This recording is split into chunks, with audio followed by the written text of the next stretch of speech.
პირველ რიგში იმისთვის, რომ საქართველოში გახორციელდეს ან ისეთი წინადადება, რომელიც დღეს ლეგუმ წარადგინა, რაც შეეხება სახელმწიფო პოლიტიკას, რომელიც შეიძლება გადარდეს, რომ გაუადვილოს, გაუიაფოს, თუ არა, ყოველ შემთხვევაში დააზუსტოს შემდეგი გაძვირებისგან ადამიანების ცხოვრება, ამას სჭირდება ის, რომ ჩვენ არ გვყავდეს ის ხელისუფლება, რომელიც დღეს მართავს ქვეყანას და კიდევ ერთხელ დაადასტუროს ეს, ხო? ანუ როგორც ამ ხელისუფლებამ გამოაცხადა, რომ მათთვის აბსოლუტურად მიუღებელია ყველანაირი საუბარი, არ ვიცი, მაგალითად, მოსკოვის მექანიზმის ფარგლებში წარდგენილი რეკომენდაციების შესრულებაზე, რომ არ აინტერესებთ არანაირი დიალოგი, არ აინტერესებთ არანაირი რეკომენდაციების შესრულება, აბსოლუტურად იგივე პასუხი არის ამ ძალიან კონკრეტულ შეთავაზებაზე, რომელიც ეხება ადამიანების უშუალო ცხოვრებას, იმიტომ რომ ეს ხელისუფლება არაფერზე არ ზრუნავს, გარდა იმისა, რომ იზრუნოს საკუთარ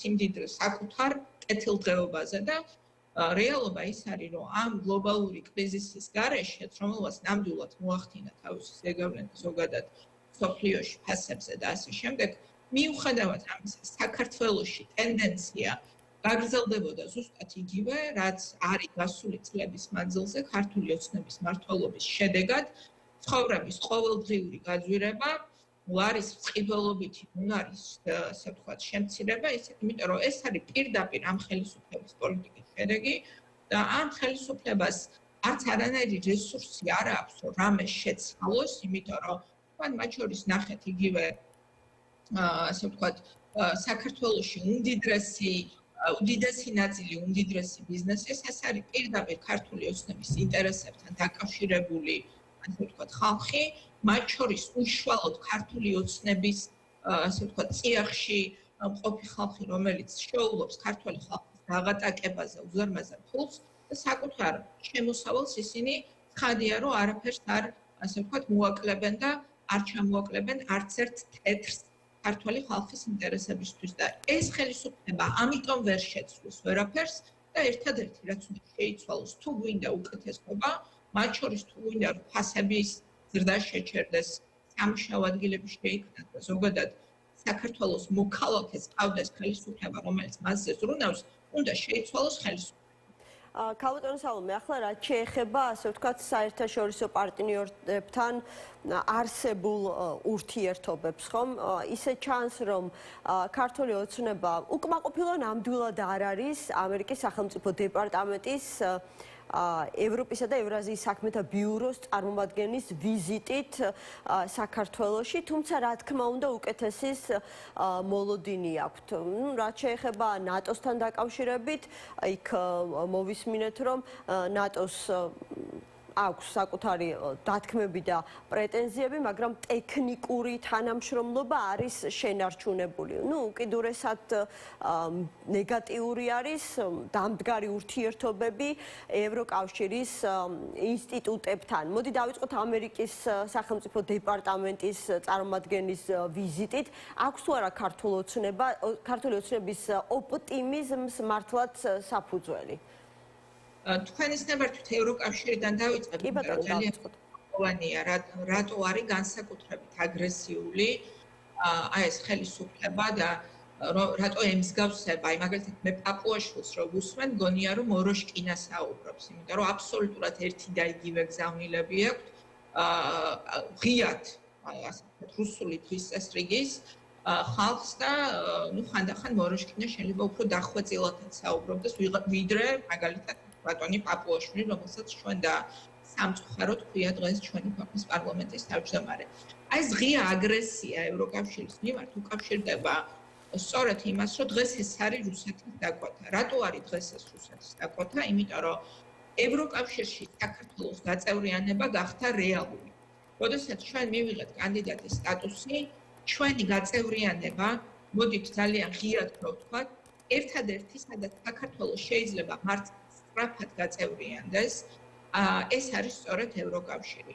ევროკავშირში საქართველოს გაწევრიანება ნიშნავს რუსეთის საბოლოო განდევნას ჩვენი ქვეყნიდან იმ ფონზე, რაც ხდება ჩვენს მეზობელ ქვეყნებში, სადაც ხედავთ, რომ სომხეთში უზარმაზარი ძვრებია ევროკავშირთან ურთიერთობებში, აზერბაიჯანში ყოველ მეორე კვირას ევროპული დელეგაცია ჩადის. საქართველოს ევროკავშირში გაწევრიანება ნიშნავს რუსეთის საერთოდ ჩახსნას მთელი სამხრეთ კავკასიის რეგიონიდან. ამიტომ არის, რომ ამ ხელისუფლებამ შეწყვიტა ევროკავშირში გაწევრიანების პროცესი, ეს იყო რუსეთის მოთხოვნა. ამიტომ არის, რომ განსაკუთრებული აგრესიით გამოირჩევა სწორედ ევროკავშირის მიმართ, იმიტომ რომ რეალობა არის, რომ საქართველოს ევროკავშირის წევრი ქვეყანა შეიძლება. თუმცა საჯაროდ ისინი სხვა მიზეზებს ასახელებენ საკუთარი გაღიზიანებისა ევროკავშირის მიმართ. პაპუაშვილის ბრიფინგი დიდწილად ეძღვნებოდა სწორედ ამ თემას. აი ციტატებს მოვიყვან, ნახეთ, ხოშტარია და მსგავსი ადამიანები არიან ჰელსინკის კომისიის პირადი პატიმრები. მათ აქეზებენ დანაშაულისკენ, სვამენ ციხეში, არ ახდევინებენ გირაოს, რომ შემდეგ ეს ხელისუფლებაზე თავდასხმისთვის გამოიყენონ. ამ შემთხვევაში ბრალდება არის ამერიკის შეერთებული შტატების მისამართით, მაგრამ იქ ზოგადად არის ხოლმე საუბარი, რომ ყველა ოპოზიციონერი, რადიკალი პოლიტიკოსი ძირითადად უცხოელი ბატონების თუ პატრონების დაკვეთით, ასე ვთქვათ, მოქმედებს, ხომ? აი, არაერთი ასეთი განცხადება მოვისმინეთ დღეს შალვა პაპუაშვილისგან, რომელმაც თქვა, რომ ბრიუსელის, ასე ვთქვათ, ბრიუსელში ძალაუფლება პოსტსაბჭოთა პირებს აქვთ ჩაგდებული და საქართველოსთან დაკავშირებით ევროპარლამენტის ხელმოქმედებს, რომ ვუყურებთ საბჭოთა კავშირის სახალხო დეპუტატთა ყრილობა გვახსენდებაო. კიდევ ერთხელ ამბობ, რომ არანაირი მნიშვნელობა არ აქვს, რაც ლაპარაკობს. აი, როგორც ახლა მოროშკინას რო უსმენთ, ხო არ ფიქრობთ, რომ ის რაღაცა გამოხატავს გულწრფელ რაღაცა დღის წესრიგი აქვს, მაგალითად, ხალხს, რომელიც ზის რაღაც ხომაზე და ლაპარაკობს იმაზე, რომ რუსეთთან როგორ სასწრაფოდ უნდა აღდგეს ურთიერთობები, დღეს რაღაც ამომიგდო მისი ეს გამოსვლა. აი, პაპუაშვილი რო გამოდის, შეგიძლიათ ჩათვალოთ, რომ უსმენთ მოროშკინას, რა მნიშვნელობა აქვს, რა განსხვავება არის მათ შორის, არანაირი განსხვავება არ არის. ერთი და იგივე გზავნილები აქვს, ერთი და იგივე წესრიგი აქვს და მათი დღის წესრიგი არის ქართველი ხალხის დაბითურება და მოწყუება.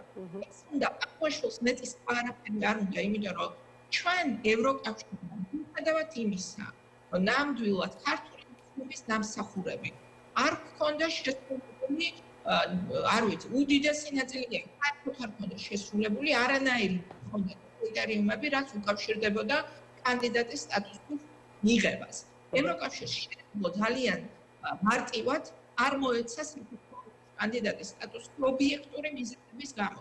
მაგრამ იმიტომ რომ პოლიტიკური ნება არსებობდა და იმიტომ რომ ქართველი ხალხის მიმართ ამხელა, ასე ვთქვათ, კეთილგანწყობა და მხარდაჭერა აქვს ევროკავშირში, მათ მიუხედავად ამისა, მან მაინც მოგწეს შანსი გაგვიხსნეს კარი ევროკავშირში გაწევრიანებლად და ვინ დახურა ეს კარები? ეს კარები დახურა ბიძინა ივანიშვილმა და მისმა აი ამ არ ვიცი მარიონეტებმა, რომელთა ზოგს ქვია პარლამენტის თავმჯდომარე, ზოგს ქვია პრემიერ-მინისტრი, მაგრამ რა მნიშვნელობა აქვს მათ რა ერთნევად? მათ გაკვეთას აძლევენ თქვენი ჩრდილოეთ უბლის.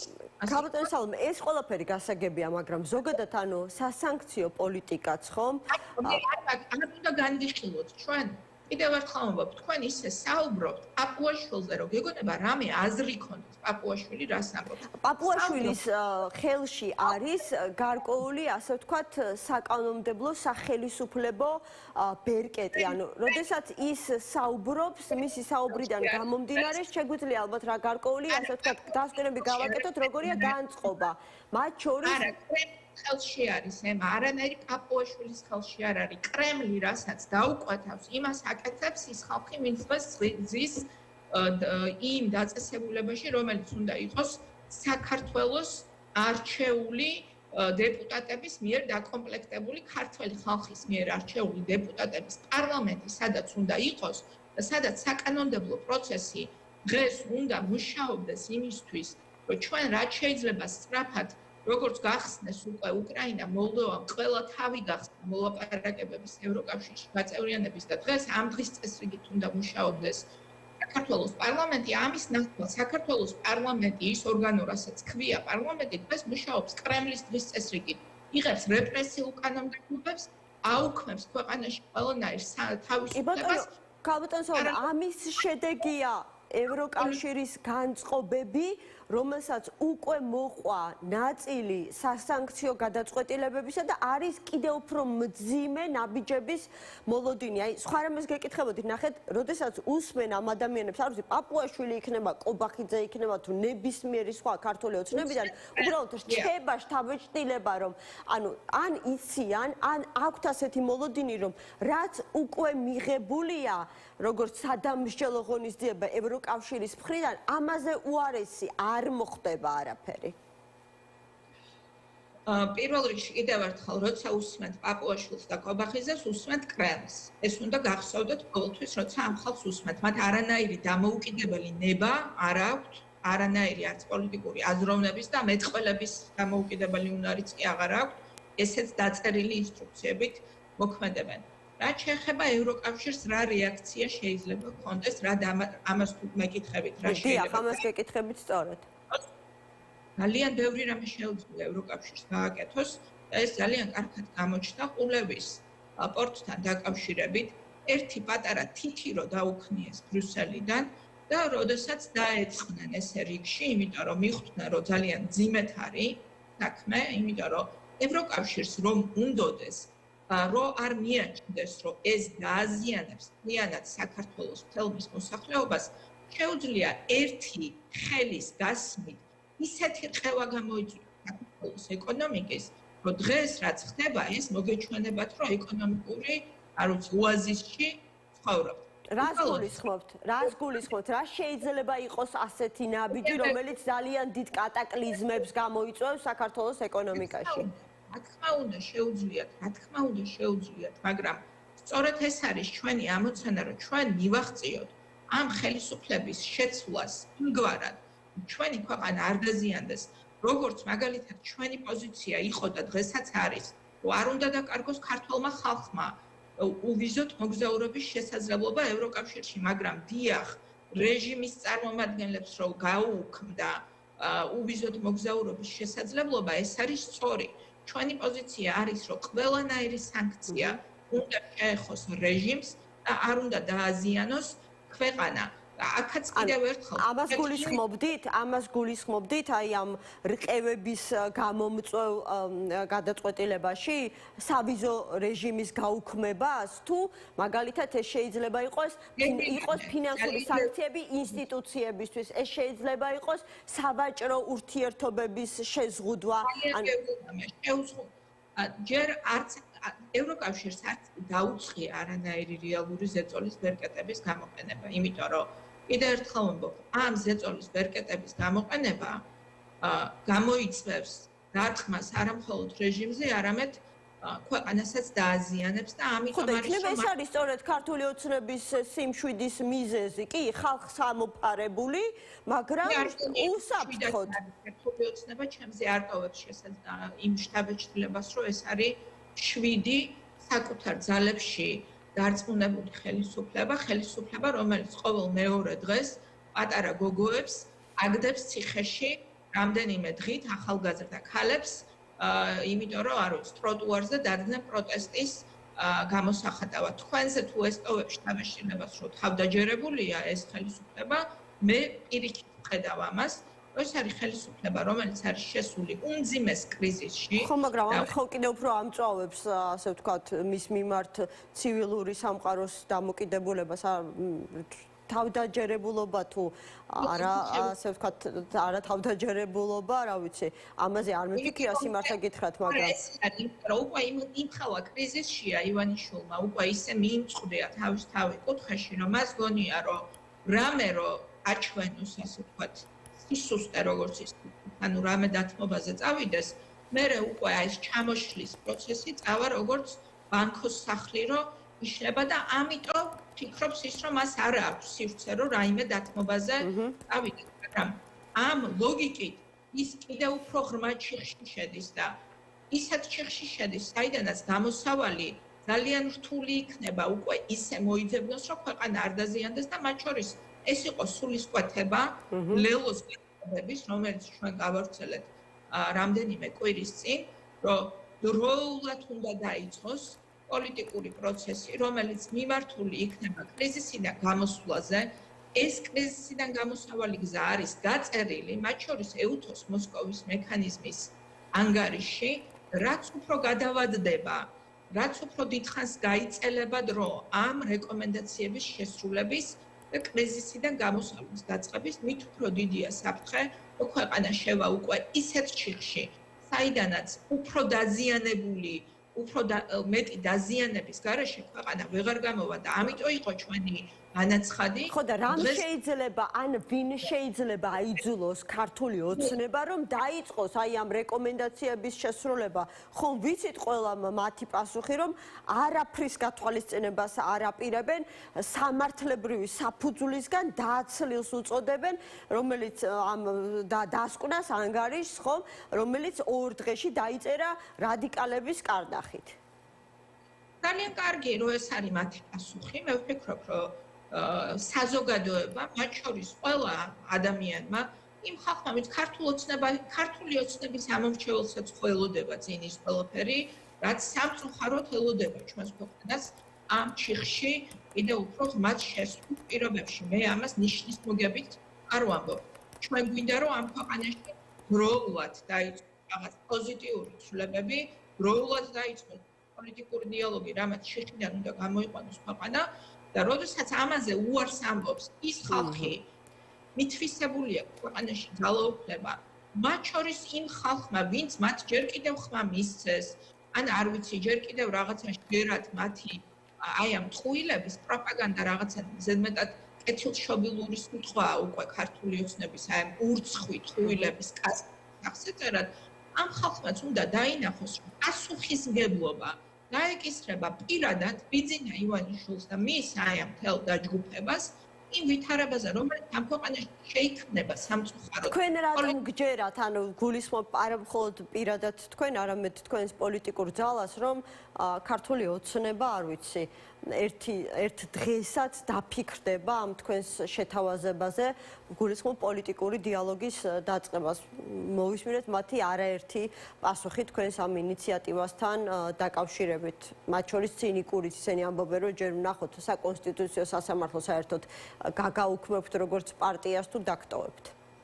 მე არანაირად არ როდესაც ჩვენ ეს პოზიცია შევიმუშავეთ, არც მაშინ მაინტერესებდა ეს ხალხი რა სიტყოდა და არც დღეს არ მაინტერესებს იმ თვალსაზრისით, რომ ეს არ ცვლის ჩვენი პოზიციის სიმართლეს. ჩვენი პოზიცია ხომ სიმართლეა, რომ ვუთხრათ საზოგადოებას რა არის გამოსავალი. ამ სიმართლეს რა სისულელეს იპყვის კობახიძე ან პაპუაშვილი, ან რა მორიგ რუსეთში დაწერილ ტყუილს შეასაღებს ურცხვად და აი უსირცხვილოდ და დამამცირებლად საკუთარ ამორჩეველს პირველ რიგში თორე სხვას არავის უკვე აღარ ჯერა მაგათი. ანია ეს ხო არ ცვლის სიმართლეს ჩვენი პოზიციის, რომ ჩვენ საზოგადოებას ვეუბნებით სიმართლეს. არა, მესმის, მაშინ ეს არის არა შეთავაზება გარკვეულ საფუძველზე გაკეთებული, ხო? ან მოლოდინებზე დაფუძნებული შეთავაზება, არამედ რა ვიცი, განცხადება, რომ არავისთვის ეს არის პარტიული განცხადება, რა არის გამოსავალი. თქვენს უარი კი ბატონო, უნდა დაინახოს საზოგადოებამ. კიდევ ერთხელ ვიმეორებ, საიდანაც დავიწყეთ, რომ შეუძლია დღეს ხელისუფლებას, რომელიც ხალხს ემსახურება, კონკრეტული ნაბიჯები გადადგას, რომ არ გაუძვირდეს ადამიანს საწვავი ისე, რომ მისი შვილები ულუქნად არ დარჩნენ. შეუძლია, ჩვენ ვამბობთ, რომ შეუძლია. აკეთებს, არ აკეთებს. შეუძლია ამ ხალხს გადადგას ნაბიჯები, ქვეყანამ დაიწყოს გამოსვლა საერთაშორისო იზოლაციიდან, დაუბრუნდეს ევროკავშირში გაწევრიანების გზას, მიიღოს უზარმაზარი ფინანსური რესურსები ევროპიდან ეკონომიკის განსავითარებლად. კი, შეუძლია. ნამდვილად შეუძლია ბიძინა ივანიშვილის მართულ დაჯგუფებას შესაბამისი ნაბიჯების გადადგმა და არ დგავენ და ამბობენ, რომ არც გვინდა რომ გადავდგათოთ. საზოგადოებამ უნდა გასაკუთრდეს და შეაფასოს და პოლიტიკური პასუხისმგებლობაც გააკისროს შესაბამისად ამ ხალხს. ეს არის ჩვენი ამოცანა, იმიტომ რომ ჩვენ სანამ ხელისუფლებაში არ მოვალთ, ვერც საწვავის ფასს დავწევთ, ვერც პენსიას გავშლით 1000 ლარამდე, ვერც საშუალო ხელფასს გავხდით და ვერც ევროკავშირის გაწევრიანების გზაზე ქვეყანას ვერ დავაბრუნებთ და ამიტომ დღეს ჩვენ როგორც ოპოზიციაში პოლიტიკურ ხმენებას შეგვიძლია მხოლოდ საზოგადოებას ვუთხრათ, რა არის გამოსავალი, როგორ უნდა იქცეოდეს პასუხისმგებლობის მქონე ანუ ქალბატონო სალომე, თქვენც ემზადებით ხელისუფლებაში მოსასვლელად, იმიტომ რომ ნახეთ ბოლო დღეების განმავლობაში ოპოზიციური ალიანსის რამდენიმე ლიდერის მიერ გაკეთებულ ამ განცხადებას, როგორი განხილვა მოყვა. გულისხმობ გვარამიას და გულისხმობ ვაშაძის განცხადებას, ერთმა თქვა, რომ აი თქვენ ახლა ჩვენი სახით მომავალ ხელისუფლებას უყურებთ. მეორემ გააკეთა განცხადება, რომ ემზადებიან ხელისუფლებაში მოსასვლელად და მოკლედ ხელისუფლების გადაბარებისთვის. ლელოსაც ეს განაცხადია აქვს? პირველ რიგში პოლიტიკურ პარტიას, რომელსაც ხელისუფლებაში მოსვლა არ უნდა, შეუძლია რომ თვითონ გაიუქმოს თავი, იმიტომ რომ პოლიტიკური პარტია ამისთვის არსებობს, რომ ხელისუფლებაში მოვიდეს, ქვეყნის მართვის სადავეები ჩაიბაროს და ქართულ ხალხს მიცეს უკეთესი ცხოვრების შესაძლებლობა. ვინ მოვა ხელისუფლებაში? ეს არის მათი გადასაწყვეტი, ვისაც ეკუთვნის, უნდა ეკუთვნოდეს ქვეყანაში რეალურად ძალაუფლება, ეს არის ქართული ხალხი. ქართულ ხალხს ძალაუფლება წაართვა ბინძინა ივანიშვილმა, რომელმაც გაუუქმა მათ არჩევნების გზით საკუთარი მთავრობის ფორმირების შესაძლებლობა. ჩვენ ვამბობთ, რომ ქართულ ხალხს უნდა დაუბრუნდეს ძალაუფლება, ვისაც ეკუთვნის რეალურად ძალაუფლება და მან სამართლიანი და თავისუფალი არჩევნების გზით თავად უნდა გააკეთოს არჩევანი მართავს ქვეყანას. ანუ ეს არის თქვენ შორის განსხვავება? ლელო ემზადება ხელისუფლებაში მოსასვლელად არჩევნების გზით? ბატონო? ანუ ეს არის განსხვავება თქო თქვენსა და იგივე ოპოზიციურ ცხრიანს შორის, რომ თქვენ ემზადებით ხელისუფლებაში მოსასვლელად ოღონდ არჩევნების გზით და თუ არ იქნება ვადამდელი არჩევნები დაელოდებით ალბათ 2028 წლის საპარლამენტო არჩევნებს, ისინი უფრო ადრე ფიქრობენ ხელისუფლების გადაბარებას, ორგანიზებენ მასშტაბურ აქციებს. დემოკრატიული მართვის მე არ ვიცი სხვები რას ფიქრობენ, მე შემიძლია გითხრათ, რომ მე რა მინდა ჩემი ქვეყნისთვის. ჩვენ რა გვინდა ჩვენი ქვეყნისთვის, როგორც პოლიტიკურ გაერთიანებას. ჩვენი ქვეყანაში გვინდა პოლიტიკური დემოკრატიული პროცესი აღდგეს, ამისთვის უნდა შესრულდეს ყველა რეკომენდაცია, რომელიც გასცა ეუთოს მოსკოვის მექანიზმის ფარგლებში მომზადებულმა ანგარიშმა, უნდა ჩატარდეს ახალი სამართლიანი არჩევნები და ქართულ ხალხს უნდა მიეცეს შესაძლებლობა თავად განსაზღვროს, ვინ მართავს მათ ცხოვრებას იმ საარჩევნო ასე ვთქვათ, იმ მართვის ციკლის პერიოდში, რომელიც იქნება იმის შემდგომ არჩევნებამდე. ეს არის ჩვენი პოლიტიკური ხედვა და ჩვენი პოლიტიკური ფილოსოფია და სამწუხაროდ ზეგავლენა ჩვენ მხოლოდ იმაზე, ასე ვთქვათ, მოვლენები როგორ განვითარდება, სანამ უზურპაცია არის ქვეყანაში პოლიტიკური ძალაუფლების იმ ხალხში, რომლებსაც მიაჩნიათ, რომ ქართველი ხალხი საერთოდ არაფრის ღირსი არ არის, არაფერს არ იმსახურებს დაცინვის, ტყუილის და ფურთხის გარდა, რომელსაც მისთვის იმედებს ბინძინა ივანიშვილის რეჟიმი, ცხადია, რომ ჩვენ ოპოზიციაში მყოფი მდგომარეობიდან ძალიან ბევრი რამე არ შეგვიძლია ცვალებული ფასების საკითხით თუ გაგრძელებული, კიდევ ერთხელ ვამბობ, გლობალური უფრო თემებით, როგორც არის მაგალითად ანაკლიის სპორტის აშენება, რომელიც დავინახეთ კიდევ ერთხელ, რომ ესე იგი, რა ქვია, დღეს რომ არ არსებობს ეს სპორტი იმ ხელისუფლების დამსახურებით, რომელიც დღეს ქვეყანას მართავს, დღეს კიდე რაღაცას ბედავენ და საუბრობენ სატრანზიტო პოტენციალის ათვისებაზე თუმცა საქართველოსი, როდესაც მოკლეს ანაკლიის სპორტი და დიახ, ჩვენ ვამბობთ, რომ ჩვენ რომ მოვალთ ხელისუფლებაში, ანაკლიის სპორტსაც ავაშენებთ. ევროკავშირში გაერთიანების გზაზეც ძალიან სწრაფად წავალწინ და ძალიან ბევრ სხვა თუმცა თქვენ როგორც თქვით, ეს უზურპაცია შესაძლებელია სულ მინიმუმ 2028 წლამდე გაგრძელდეს. თუ გააქვთ რაიმე სხვა მოლოდინები, რამ შეიძლება დაუშვათ იგივე დიალოგისკენ აიძულოს ხელისუფლებას გადადგას ნაბიჯი? მე ერთი რამე ვიცი, რომ მე აბსოლუტურად მესმის ლოგიკიდან გამომდინარე, ძალაუფლებაში ყოფის ლოგიკიდან გამომდინარე, ჩემთვის გასაგებია, როგორც ვფიქრობს დღეს ეს ხალხი, ვინც ქვეყანას მართავს, მით უმეტეს იმ ფონზე, რაც მათ დააგროვეს, როგორც დანაშაულების თვალსაზრისით, კორუფციის, ადამიანის უფლებების დარღვევის და სხვადასხვა და ასევე ხალხის ზიზღის თვალსაზრისით, იმიტომ რომ ეს ხალხი არის ხალხი, ვინც უკვე საყდარშიც ვეღარ მიდის ისე, რომ იქ ვიღაცამ არ შემიაძახოს რაღაცა და მე მესმის, რომ მათი ლოგიკიდან ძალიან საშიშია რაიმე სახის ასე ვთქვათ, პოლიტიკურ პროცესში ნახვი და სადაც შეიძლება რომ შენ რამეც მოგიწიოს და მე ვფიქრობ, რომ ეს საბოლოოდ დაგაქცევს, მაგრამ რაც უფრო შეყვებიან ამ ლოგიკას, მით უფრო მძიმე იქნება მათი დასასრული და როდის დასგება ეს დასასრული? დღეს, ხვალ თუ ასე ვთქვათ, რა დროის მოცემულობაში ამის პროგნოზში მე არ შევალ, მაგრამ ის რომ ეს რეჟიმი დასრულდება, რაც უფრო წავა დიდი წინააღმდეგობის გზით საკუთარი ხალხის წინააღმდეგ, მით უფრო მძიმე იქნება მათი დასასრული, მე ამაში აბსოლუტურად დარწმუნებული.